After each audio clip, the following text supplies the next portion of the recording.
Wala mang performance. Yung trust, paano mo pagtitiwalaan ang isang leader na gumastos mga kababayan ng 125 million in 11 days. Tapos yung mga beneficiaries po, mga multo. Gumamit ng mga fictitious name. Mary Grace Piatos, Kokoy Villamin, more than 1,000 na mga beneficiaries ng kanyang confidential funds, mga kababayan. Based sa result ng investigation ng Congress, non-existent, walang birth certificate. Confirm po ng ang ebidensya galing mismo sa kanya. Sa kanyang opisina, sila yung nag-submit sa Congress. Sa investigation ng Committee on Good Governance and Public Accountability, kinonfirm po ng Philippine Statistics Authority. Kaya nga, may 3 siyang impeachment cases po pending. At kahit na po nag-rally yung INC na sinasabi nilang suporta sa kanila.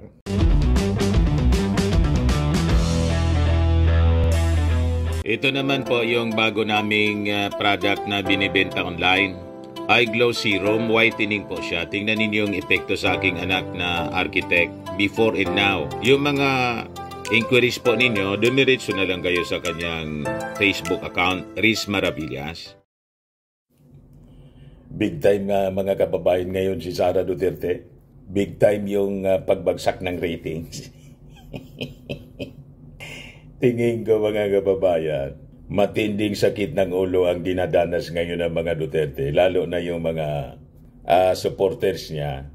Malamang litong-lito na kung ano ang gagawin nila.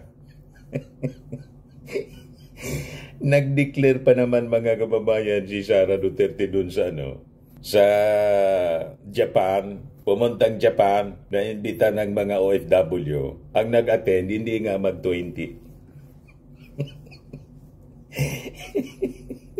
Hindi mag-20 yung crowd, mga kababayan ni Sara Duterte sa Okinawa.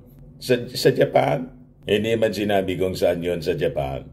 Pilit nila mga kababayan na binubuhay yung kasikatan ni Sara. Wala po Lalo bumulusok po yung ratings yung ratings ni Sara Duterte. Below 50 na lang po. Ito yung report ng Manila Times. Sara's trust performance ratings drop below 50 based sa latest survey ng Okta.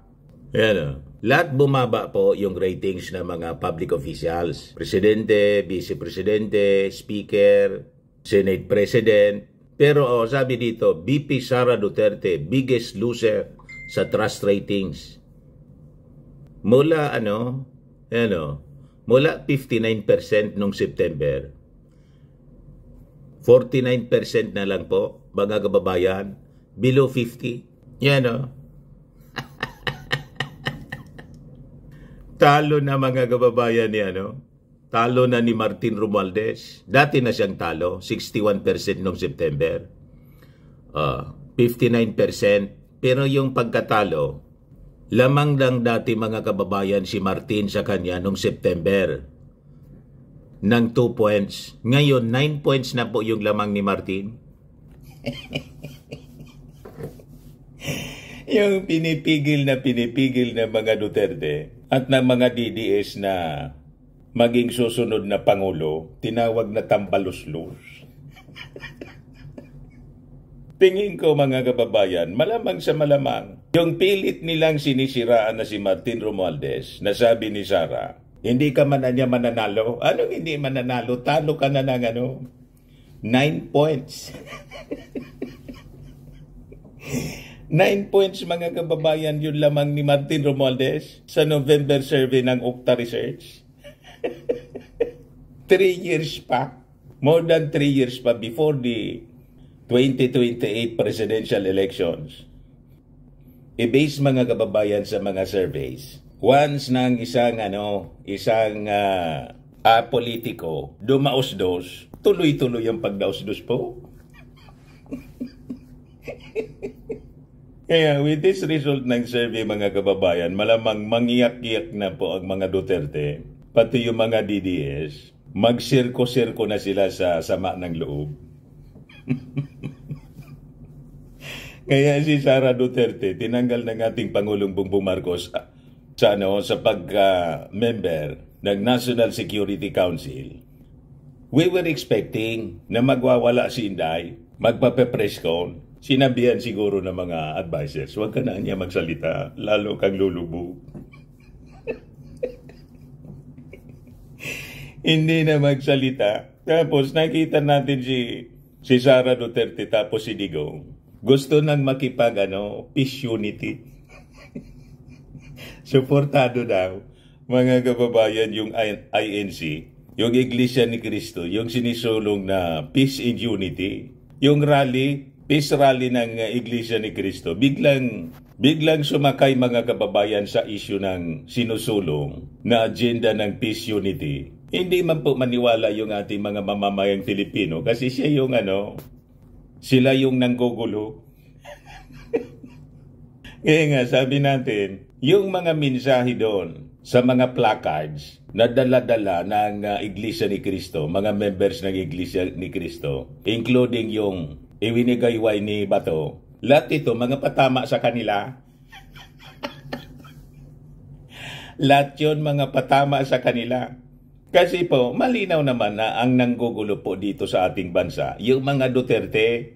But before ko mga kababayan ibigay sa inyo at pag-usapan natin itong latest survey ng Okta Research, click subscribe muna dito sa ating YouTube channel and hit the notification bell para lagi po kayong updated sa mga kaganapan dito sa ating bansa. Like and share na rin po ninyo ng ating video. At huwag na rin po ninyo na skip yung ating mga commercial ads para tuloy-tuloy lang ang pag-ulatag bagong Pilipinas. Ating programa bayan, atid sa inyo nitong ating mga sponsors.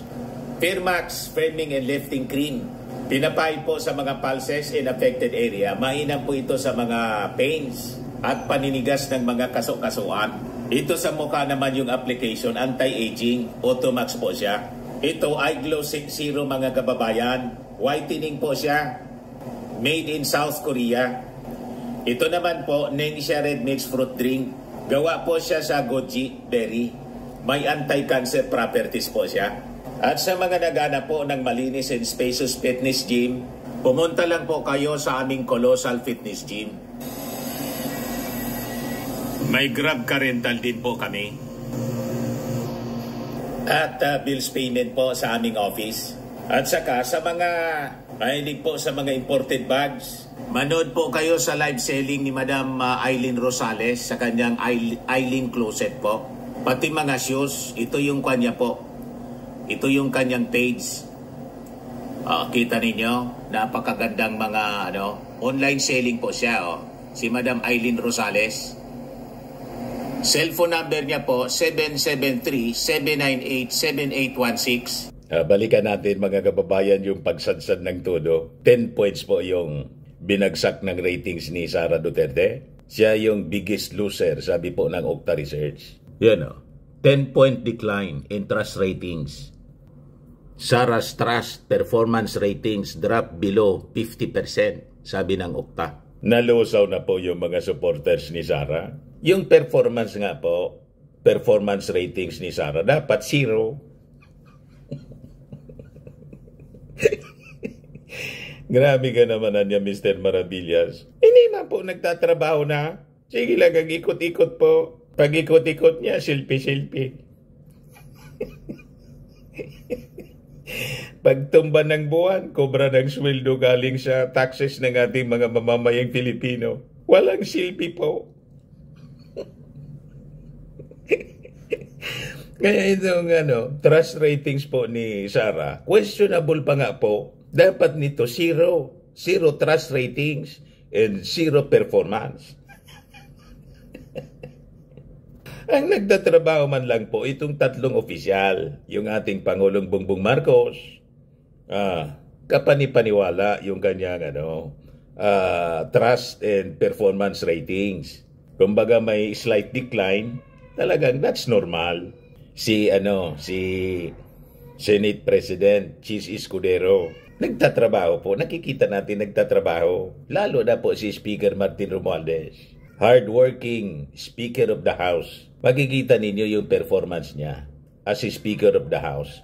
Hindi nga lang po yung pagiging speaker yung kanyang ginagawa. Ginagawa na rin niya yung trabaho, mga kababayan, na pinapractice na niya yung trabaho ng Pangulo.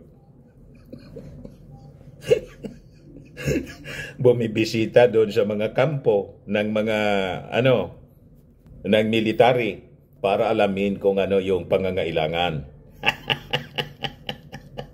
Ikot ang ikot sa lahat ng distrito, hindi lang sa distrito niya, sa buong Pilipinas, para alamin ang mga piece of legislation na kailangan nilang ipasa. Alamin yung tawag dito, pangangailangan ng ating mga nasa grassroots. Yan ang Speaker of the House. Kaya po, kita ninyo, ang lamang na ni Martin Romualdez, mga kababayan, kay Sara, 9 points. Yan o. The biggest loser, mula sa 59%, 49% na lang po. 10 points yung isinadsad na naman po. Minus 10. Yung ating Pangulong Bongbong Marcos ang pinakang mataas. Dati si Sara Duterte ang may pinakang mataas na trust ratings. Ngayon, mga kababayan, siya na yung pinakang mababa. Yan o. 65% yung trust ratings ng ating Pangulong Bongbong Marcos. Mula sa 69% noong September. November po ito. So, nabawasan siya ng 4 points. Si Sara Duterte, from 59% down to 49%. So, minus 10 points siya, mga kababayan. Pero sabi ko nga, dapat zero na yan. Wala mang performance. Yung trust, paano mo pagtitiwalaan ang isang leader na gumastos, mga kababayan, ng 125 million in 11 days. Tapos yung mga beneficiaries po, mga multo. Gumamit ng mga fictitious name. Mary Grace Piatos, Kokoy Villamin, more than 1,000 na mga beneficiaries ng kanyang confidential funds, mga kababayan, based sa result ng investigation ng Congress. Non-existent, walang birth certificate. Confirm po ng ang ebidensya galing mismo sa kanya. Sa kanyang opisina, sila yung nag-submit sa Congress. Sa investigation ng Committee on Good Governance and Public Accountability, kinonfirm po ng Philippine Statistics Authority. Kaya nga, may 3 siyang impeachment cases po pending. At kahit na po nag-rally yung INC na sinasabi nilang suporta sa kanila. Meron yung mga placards po ng INC, lahat patama sa kanila. Peace rally, alam naman natin na ang nanggugulo sila po. Sino pa man ang nanggugulo sa ating bansa kung hindi yung kampo ng mga Duterte, yung mga Duterte mismo. O di ba? Kaya yung panawagan ng INC, panawagan po yon sa kanila. In-hijack ng mga Duterte po yung peace rally. Pinapalabas na pabor kay Sara Duterte yon. Loko ninyo yung sarili ninyo. Pero yung ating mga mamamayang Pilipino, hindi na ninyo maluloko. Yan ang ebidensya. Oh. Si Martin Romualdez, pataas ng pataas, mga kababayan. Tingnan ninyo si Martin Romualdez. Mula sa 61% noong September, nabawasan din siya yung trust ratings niya. Pero siya yung pinakang mababa yung nabawas. 3% lang po yung nabawas. So 58%. So 58% minus 49 ang lamang, mga kababayan, ni Martin Romualdez kay Sara Duterte. 9 points na po. Malinaw. Noong September, this is the first time na lumampas, mga kababayan, linampasan si Sara ni Martin Romualdez, kasi 59 noon si Sara Duterte, 59. 61% na po yung trust ratings ni Martin.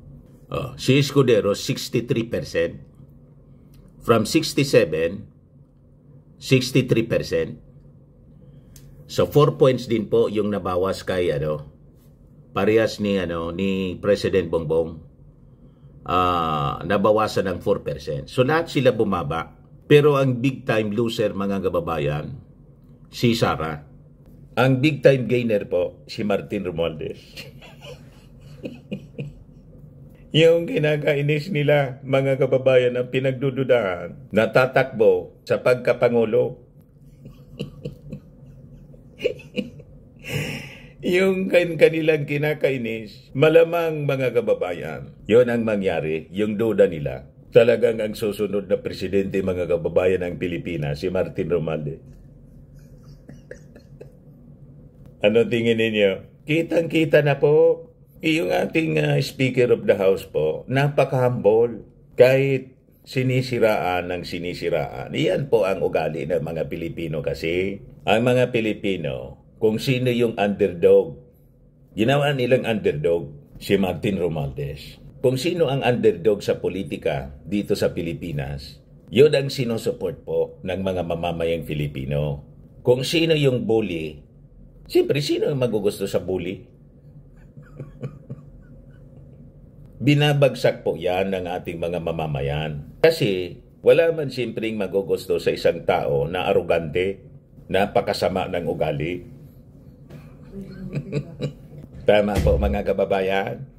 Sabi dito sa report ng People's Tonight, malaki ang binaba ng trust rating ni BP Sara sa Balance Luzon kung saan nakakuha ito ng 28% sa survey noong fourth quarter ng 2024 mula sa 43%. Matindi po yung pagbagsak. Noong third quarter ng parehong taon o katumbas ng 15% na pagbaba, nasa 17% naman ang ibinaba ng trust ratings ni BP Sara sa National Capital Region or NCR, kung saan nakakuha ito ng 30% sa fourth quarter ng 2024 habang nasa 47% ang mga Pinoy na nagtitiwala sa kanya base sa survey result noong third quarter ng parehong taon. Sa socio-economic classes, buminagsak din ng 10% ang trust ratings ni BP Sara sa Class D ng 10 points at Class A ng 13 points. Ang Class D, yung masses na po ito. Pati sa Class E, yan yung mga mahihirap, 13 puntos, 13 points. Umayaw na kay Sara Duterte yung masses. Nabunyag kasi po yung totoong pagkatao ni Sara. Kaya ngayon, limitado yung pagsalita ni Sara. Nagbabasa na lang siya. Ini-expect natin ang tanggalin siya sa National Security Council ng ating Pangulong Bongbong Marcos, pati yung tatay niya, magwawala na naman si Sara. Nagtaka tayo, walang statement si Sara. Ang nagsasalita po si Harry Roque, si Panelo at yung mga vloggers niya. Si Sara, in-advisean siguro, huwag ka na niyang magsalita, lalo kang lulubog. Ano pa man po, nakilala na po ng mga mamamayang Filipino yung totoong pagkatao niya. Tapos na-recorded. Pag sinesh mo po sa YouTube, lalabas yung pagmumura, pagbabanta ni Sara Duterte sa ating Pangulong Bongbong Marcos. Kaya yung pangarap ni Sara, nag-declare siya na she is seriously considering running in 2028 presidential elections. Tingin ko po, magiging pangarap na lang niya po yun. Kung ma-impeach pa siya, disqualified na siya mga kababayan to run. Yung Congress po, kahit na nag-rally yung INC, hindi man po pwede na yung isang religious sect magdidikta sa dapat na trabaho ng ating Kongreso. In fact, yung INC, nire-respeto nila yung impeachment case kasi kasama siya sa mandate. That is part of the constitutional mandate ng Congress. Kaya tingin ko po, yung impeachment ni Sara, maghintay lang po ng timing. Pero itutuloy po yon ng Kongreso. Sabi ko nga po, pag nakita ng Congress na may majority support na po sa mga senador na papabor po sa conviction, ako-convict sa Senado si Sara, ipopost na po ng Congress ang impeachment. Kasi useless din po na ma-impeach siya sa Congress tapos hindi man ma-convict sa Senado. Mapapay lang po yung Congress. Di ba? Kaya nakita ninyo po, majority members ng Congress hindi pa po nagsasalita. Naghihintay sila ng right timing. Tama pa? Sa mga naghanap ng malinis and spacious fitness gym, pumunta lang po kayo sa aming Colossal Fitness Gym. We also offer Grab Car Rental with our brand new 2023 model ng Toyota Innova. We also accept booking for those who are planning to travel via PAL, Cebu Pacific, and other airline companies, local and international, and bills payment for Meralco Bills, PLDT, Aleco Bills, etc. Ang Colossal Fitness Gym is located at 3rd floor Security Bank Building, Landco Business Park, Legazpi City, Albay. For inquiries, look for Chilon Maravillas. Contact number 0966-802-0949. Yan yung aming Innova. Lagi na pong matao sa amin. Pati mga foreigners po, tingnan ninyo. Mga British tourists sila. Ang lalaki ng katawan na, mga kababayan, nag-gym sa amin. Ito naman po, Indian National. Ito mga mga European sila. Ito naman yung bago naming product na binibenta online, Eye Glow Serum. Whitening po siya galing sa South Korea. Tingnan ninyo yung epekto sa aking anak na architect entrepreneur, Riz Maravillas. For inquiries, look for Riz Maravillas on FB.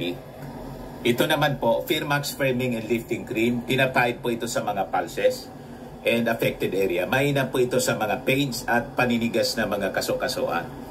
Ito po, Automax Radiant Serum. Sa mukha naman yung application. Anti-aging po siya. You will look 10 years younger than your age. Sa mga cancer patients naman po, baka lang gusto ninyo itong itry. Nengxia Red Mixed Fruit Drink. Hindi man po siya gamot, food supplement siya. Kaya lang, gawa siya mga kababayan sa goji berry.